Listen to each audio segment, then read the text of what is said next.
Eritrea gained its independence in 1993. Formally. Formally. Yeah. From Ethiopia. Not from Ethiopia. Not from Ethiopia. All right. Okay. I would like to understand.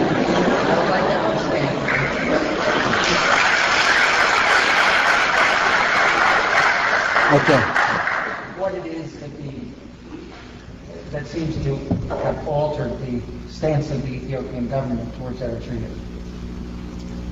It happened that we've been discussing this matter a few minutes ago. Number one, Eritrea did not get its independence from Ethiopia at all.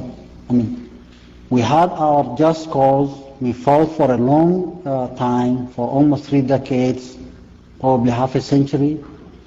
And when 91 came, we said, we're postponing the unilateral declaration of independence to go through a legitimate political process to assure the international community and be assured that we have exercised this right through a referendum.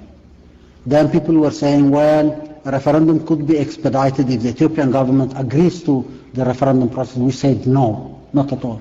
We are not asking for the blessing of the Ethiopian government or anybody else for that matter. We would like to exercise this right through a referendum, and we would like the international community to come help us organize and witness the desire or the wish of our population.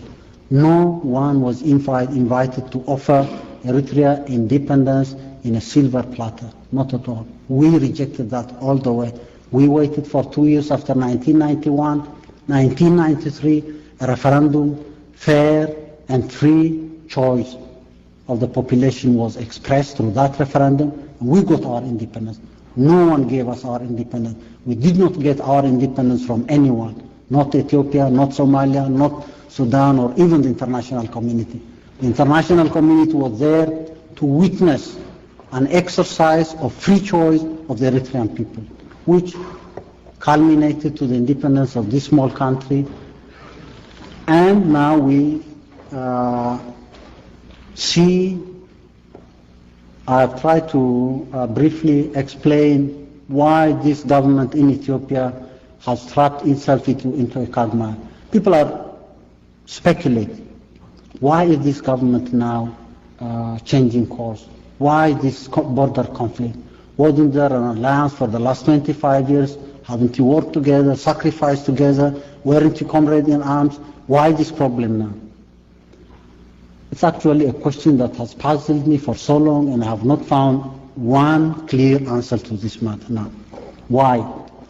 Has the government in Addis Ababa come up with its own claims on what it considers sovereign Ethiopian territory? Have they come with legal agreements or treaties that define the borders between Eritrea and Ethiopia? Have they come up with maps to tell us that they have a new map of Ethiopia? Not at all. I was telling Professor Ephraim that while we were young, we were provided with exercise books with 2 landmarks. One was the photograph of Emperor Haile Selassie, and the other thing was the map of Ethiopia. The map of Ethiopia, which clearly outlined the borders between Eritrea and Ethiopia. At the same time, it outlined the borders of administrative regions in Ethiopia, 13 or 14. This never altered. This map is in the minds of everybody who has gone through the last 2 generations in Ethiopia and Eritrea. What has changed? Nothing has changed. Haile Selassie's government has never changed maps, not at all. In fact, they consolidated the colonial treaties by the maps produced with the assistance of mapping missions from this nation and from other countries. Mengistu came to ally himself with the former Soviet Union and produced maps and maps and maps, but never altered the borders between Eritrea and Ethiopia. What's new? What is the agenda of this government? We're still asking this simple question. There are border claims on the part of this group in authority in Ethiopia will have to be told one day that the map of Ethiopia is outlined in a manner to either agree or not agree with the internationally established boundaries and the colonial treaty signed early in this century. Nothing of that sort has come up. And what's this government up to? What is the problem? That still is a puzzle. The problem to me is this is a very small group. When it was created in 1975, it never had any agenda for Ethiopia at all. Never. We had to go through a struggle of about 5 or 10 years to convince these people that there is nothing like independence of Tigray. Tigray as a region could not be independent. One can have his own grandiose ideas about his own territory, his own particular region, but that was not realistic. And we had to finally arrive at a point where we convinced them that this is not tenable. They shifted, and well, then again, they were more internationalistic than our perceived understanding of their policies was. No problem. We lived with that. We lived with a number of other things. We wanted to see Ethiopia allow its populations to participate in what actually means a new Ethiopia. 1991 came, Mengistu was ousted. These people began redrawing borders. Yes, within the context of federal Ethiopia and the federal constitution, they had the full right, the ultimate right, and probably the supreme right to redraw administrative boundaries. They did their best to increase or include chunks from a number of other provinces into what they conceived to be Tigray as one unique region in Ethiopia. The mistake they made was when they began redrawing international boundaries.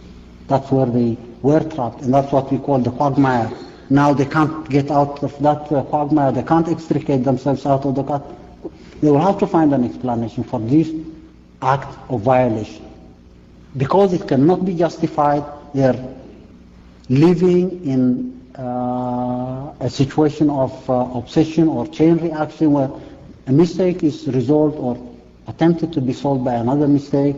A third mistake comes to solve the 2 previous mistakes.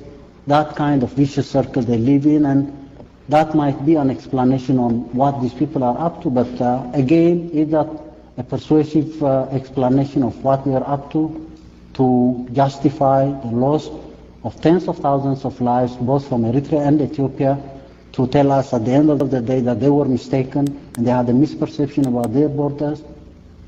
God knows what finally we'll find out, but we will patiently pursue our policy of dialogue. We'll work with the international community to find a peaceful